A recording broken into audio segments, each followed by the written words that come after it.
many of you have eaten there? Not bad. So next month, every hand has to go up, okay? That's your homework. So Beverly was born in Washington, D.C., and she is a native Washingtonian. She went to nursing school in Washington, D.C., and she was a nurse for 20 years. Well, then she went to Cairo, Egypt, and when she got back from Egypt, she decided to buy this land, and she started a farm, and then she opened a restaurant. And she's going to tell you this great story. Please welcome Beverly Morton Billand.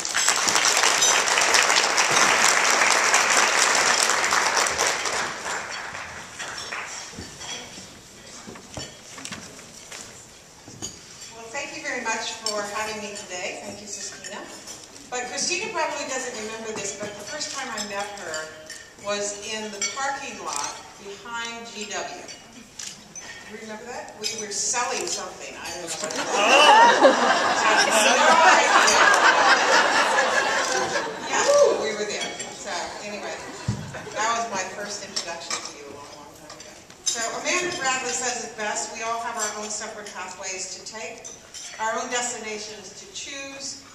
We all have our own contributions to make, our own special talents to use. We all have our own kind of life to pursue, and we all have the power to make wishes come true, as long as we all keep believing. Well, I've been believing for more than 40 years, and what a journey I've had. Dreams do come true, maybe with a few small and large bumps along the way, tears, lots of them at times, laughter, and always with a tremendous amount of gratitude. One of the most important lessons I have learned is to treat others as you expect to be treated, whether they be people, animals, or the land. When you stay with your convictions and true to yourself, you are much more satisfied with the end result. So my grandmother, when I decided that I was going to farm, came, and she owned a farm in Wisconsin. It was a dairy farm. She was about this big, and I used to spend summers with her in Wisconsin. But she came down, and I had bought the farm, and by that time she was a little humped over. And I was walking with her, and she goes, "You know, Beverly," she says, "you're never going to be rich." And she says, "I don't know whether you've made this right decision to go into this farming, whole farming thing." So I looked at her and I said, "Well, you know, Grandma," I said, "you were rich." I said, "but in so many ways, look what you taught me." So she taught me and said that, you know, if I worked hard and I was very frugal, I just might make a modest living. So the rewards to farming for me, though, go much beyond the financial. So I started this venture of growing organically because I have a number of children, and I decided that if I could grow their food, and I could process it, and I could preserve it, then no matter what happened in my life, that my children would never go hungry. And that was the most important thing to me, that they would always be well fed. So Nora Roberts said that if you don't go after what you want, you'll never have it. If you don't ask, the answer is always no. If you don't step forward, you'll always be in the same place. So I started my career in nursing. I've kind of had an interesting life. I told you about that path that I've been on. And I started my career in nursing, and I was able to work for a physician, and his name was John Walsh. And he happened to be the Kennedy physician. I was an OB-GYN nurse. And he was the Kennedy's physician, Jackie Kennedy, Ethel Kennedy, Eunice Shriver.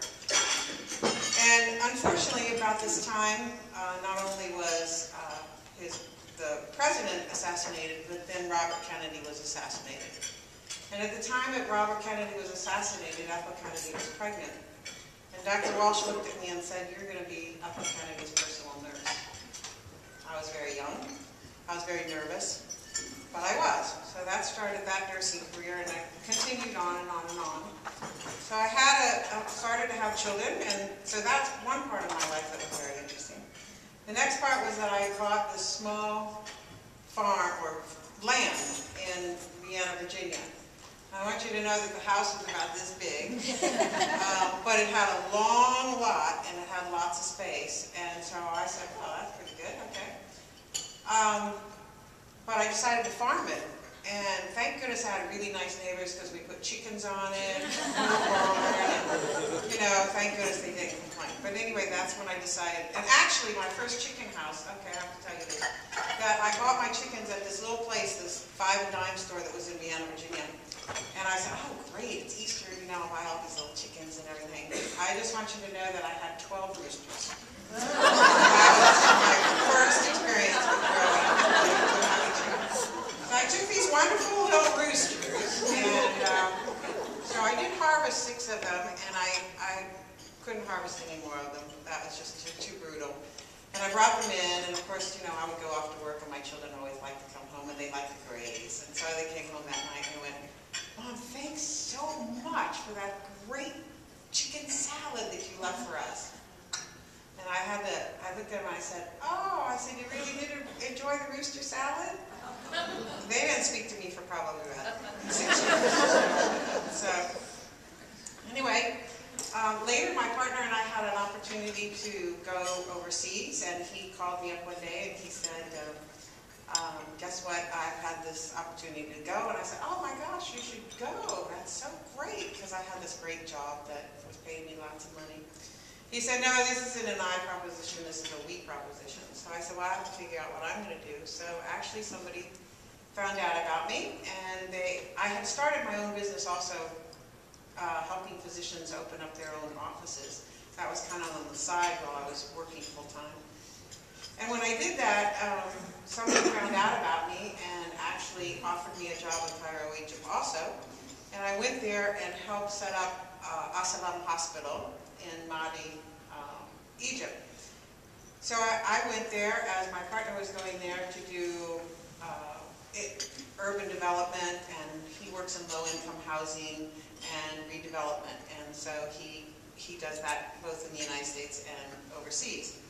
So we both went over there. I had a job, and of course, I was much younger then, and long blonde hair and blue eyes, and of course, the Egyptian doctors kind of looked at me and said, and you know what? So it took me a little while. I had to learn Arabic, and I finally learned Arabic, and they finally had a little bit more respect for me, and that all worked well. But during that time, I was told that we were going for 18 months, and it ended up to be 5 years. And during that time, I thought, well, that's great. What I'm going to do is I'm going to study, because I always wanted to own a farm, but I didn't think that I would ever be able to afford one. But while we were overseas, we saved as much money as we could possibly save, and when I came back, we were able to buy a farm. So we bought the farm, and I have the farm now, and we were just growing organically. I've always wanted to grow organically, and it wasn't because I had some mantra about it when I first started. It was basically because I had no money. And when I went to the store and I said, oh my gosh, what am I going to do about these weeds? And I started reading this stuff, and it said it's harmful to children and pets. And I thought, well, why am I putting this on something that I'm growing this beautiful food for my children? And why am I going to put this on it and it's going to harm my children? And so therefore it was more that than anything else. And so I started studying it. And of course that became my mantra, and that's what I wanted to do. So I started out farming. I actually had hired a real estate agent, and I looked for a piece of property. It had to be pretty small because I didn't have the money to get all this huge equipment and everything. So I bought this farm, and I started going to farmers markets. And when I first started, I decided that I was going to be the herb lady of Loudon County. Talk about game changers.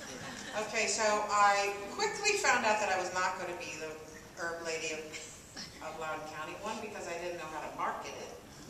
And two, because there was another lady that was here that was doing a lot better than I was, and she knew exactly how to market it. And so she's still doing a great job.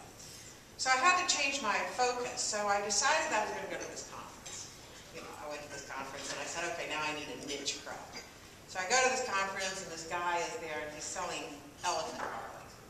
So I went, oh, okay, that's good. That's new. No one else thought about elephant garlic here. It's all on the West Coast. You know. I'll grow elephant garlic. So unbeknownst to me, I just looked at him and I said, would you please just send me 1,000 pounds of it? I had no clue what 1,000 pounds was. So I went and I took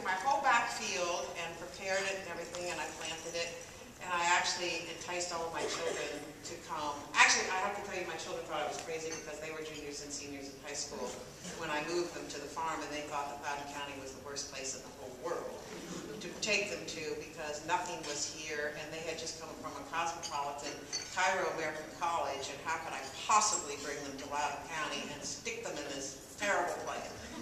So anyway, but I enticed them all to get their friends together to help plant this garlic. And I fed them really, really well. And we did it, and we actually harvested 5,000 pounds of elephant garlic that nobody wanted. So this was my niche crop, okay, and my moneymaker that I was going to save my farm. Okay.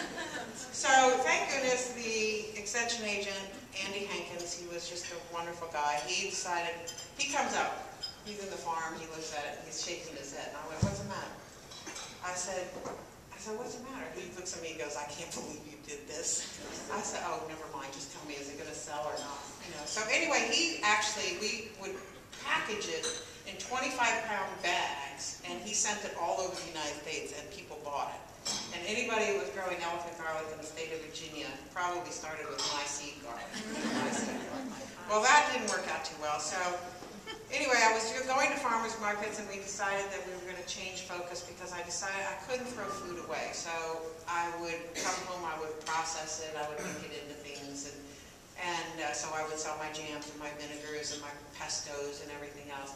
But I decided that I really needed to put the farmers market on my farm. So I stopped going to farmers markets, and I took a bay of the barn, and I made it into a retail market. But to entice people to come to me, because of course at that time there wasn't as developed as it is now, I decided that I had to do tours. So I did both adult tours and children's tours. And when the adults came, I thought, well, it's kind of rude not to feed them. So I thought, well, I better feed them something, because after all, they're coming to listen to these boring talks, or I thought they were kind of exciting myself. But anyway, they came to listen to the talks about organic and environment and sustainability. This is long before anybody was actually talking about this as much as they are now. And so I started doing it. And then one day I'm sitting in the middle of the fields, and I went, oh my gosh, what am I going to do with this produce? Because I kind of overdo things. And I said, oh, I know, I'll have a dinner once in a while. So that's how the whole dinner started. So I started, and I asked them, I said, would you be interested in doing a dinner? And they said yes. And of course, I procrastinated, didn't do anything about it. And afterwards, they came for the next little talk, and they said, are you ever going to do these dinners? And I said, yes. I said, I'm going to do them. I said, but I'm going to advertise them in the Leesburg today, and you better come. And they came. And I was shocked. And so we were serving 20 people every other Friday and Saturday night in my barn. So I liked it so much that the next year I decided to build a terrace. I built a terrace, and I bought a tent. And we started doing it a little bit more, and then lo and behold, the Washington Post food editor heard about me, Walter Nichols, and he called me up and said, can I do an article about you? I'd like to come and do a review. And I went, oh, no, no, no, no, no. I'm the one that's cooking. That's not going to work for me. And the kitchen was literally in my home. So, I mean, you know, this is not going to work. He said, no, no, no, no one else is doing anything like this. Would really like to come and do it. So I said, okay, fine. Please be nice. And he came, and he actually wrote a very nice article with criticism, which was very nice. And the day the article came out, the phone started ringing at 6 o'clock in the morning. And in 2 weeks, I was booked for the rest of the year. Now, mind you, I was only doing it every other weekend, and only serving about, at that time, about 30 people. So I decided to go to the county, and I went to the county, and I said, I want to put a restaurant on my farm, and they said no. And I said, oh no, now I want to put a restaurant on my farm. So they were very, I mean, it took a little bit of a process of 4 years, and they finally let me put the restaurant on the farm. So now we have a restaurant that we serve year-round. Although we are closed the first few weeks of January. We serve local, organic, seasonal cuisine. We buy organically, we grow organically, and we must have organic in the restaurant. So along the way, we've been very fortunate in receiving several awards. My chef actually, I started what was called the Loudon Chefs Collaborative, where we do fundraising events where we give 100% back to the community, because I feel it's really important that we do. We've won several awards from the Chamber of Commerce. We at one time won the Loudon, Visit Loudon Tourism Award for a great promotion that we had done. From Santé Magazine, we won, different things, and my chef has actually gone to the James Beard Foundation 3 times now. So change is absolutely a core element of what needs to happen in the business all the time. So the menu right now is changing. The chef is upping the menu a little bit, and we want to do some capital improvements. So of course that takes capital to do all of that. So that's a little bit of a struggle that we go through. I'm still doing what I like to do. I love investing in the local community and helping to grow the organic community. It's important to remember that the work we do as farmers changes the world at the same time that it feeds our children. And Thomas Edison said many of life's failures are people who did not realize how close they were to success when they gave up. And I'll tell you, that really was true. I had to listen to that many, many times, because many, many times I said, well, maybe I just don't need to do this. Maybe I should do something different. But I'm so glad with what I've done, because it's just been such an incredible journey for me. And actually, it's because of all of you that I can continue doing this, because of your guest in my restaurant. And that's what we want you to be, is a guest in our restaurant. And it's so fulfilling to me.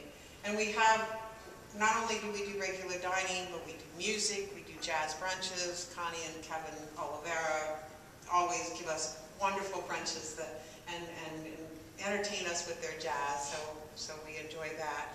We do it also at night, and we do Thanksgiving, we do New Year's Eve, just dinner, because I want you all to get home safely. And my walk is really far, it's just right up the hill, so I have to get home on time too. So, but as Will Rogers said, even if you're on the right track, you'll get run over if you just sit there, so I don't sit. I don't know what the future holds, but I do know that the ride will be exciting. Thank you so much.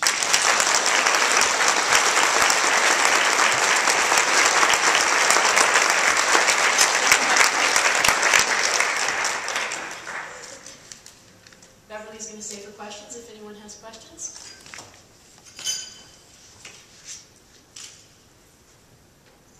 What were the names of the roosters? We didn't name them. We don't name any animals, none. Because we have turkeys right now on the farm too, and I just cried. Yes.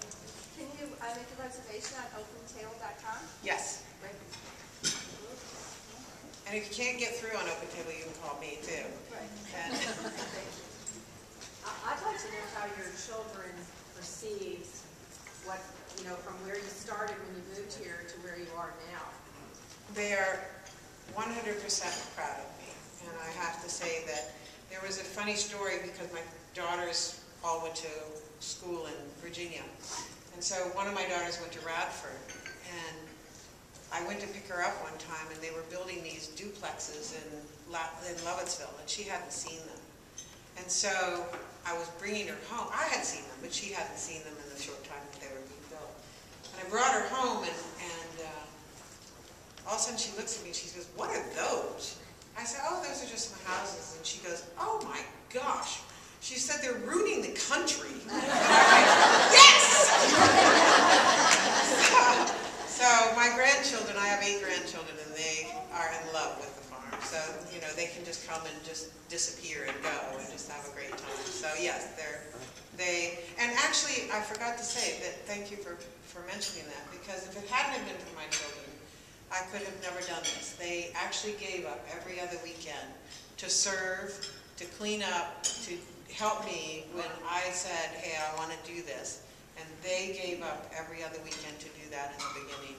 And of course, then they went off to college, and you know, they came home for summers and they did it for me too. But if it hadn't have been for them, I could never have done that. So they're beautiful people, and really my best friends. So. Any other questions?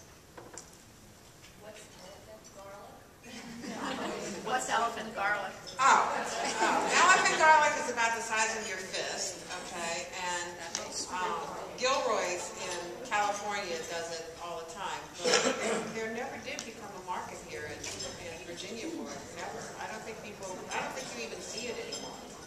So, but it was about the size of your fist. I loved it because the cloves were huge, and you could just, I could just put them in pesto, and it was great. But some people say it's not really garlic either. But now we grow regular garlic. Do you still do tours with kids? Do we do them now? No, because a lot of the school systems ran out of money to do them. And actually, Great Country Farms does a much better job. I mean, they have the whole agritourism thing, and I think more people go there to do them. We used to, it was more educational for us, and we talked about the environment and, everything. Other than turkeys, do you raise animals on your farm? We have chickens for eggs. We have 2 baby goats for my grandchildren and anybody else or 2 goats for anybody who wants to come and see them. And we do have the turkeys, and we did have pigs, and it's very sad. Where do you get your supply of your meats then? We actually are thank you for asking. We use Ayrshire Farm, and she's a tremendous, absolutely incredible farm, and she was actually the first certified humane and certified organic farm in the United States. We were one of the first in Virginia to be certified organic. So we get a lot of our meats and things from her. We also get them from a gentleman in Boyce, Virginia. And we also use Hedge Apple Farm in Buckystown, Maryland. They have all grass-fed beef. And so we have to be very careful of who we buy from because of who we are. And so therefore we have to really make sure that we're buying from people that we trust. I just want to make sure that you share with everyone that you also do private events. Oh, yes, we do weddings and rehearsal dinners and corporate events and holidays. Yes. Come on. You can book your corporate holiday party with us, too. And we don't have just a regular package. We actually design it for you. So the chef comes up with a menu that is satisfactory to you. So, when we do a wedding, that's what we do. And when we do whatever event we do, we actually design that menu so it's unique to you. And the view. Oh, and the view. Yeah. Thank you. Look at these markers. This is so great. We actually have an incredible view. We overlook the Point of Rocks Bridge and the Patowmack River. We sit high up on the hill. Just absolutely beautiful. We're the only facility that you can see from that place. And the view is just spectacular. So it's breathtaking. Well, we have a gift for you, Beverly. Would you like a facial or a massage?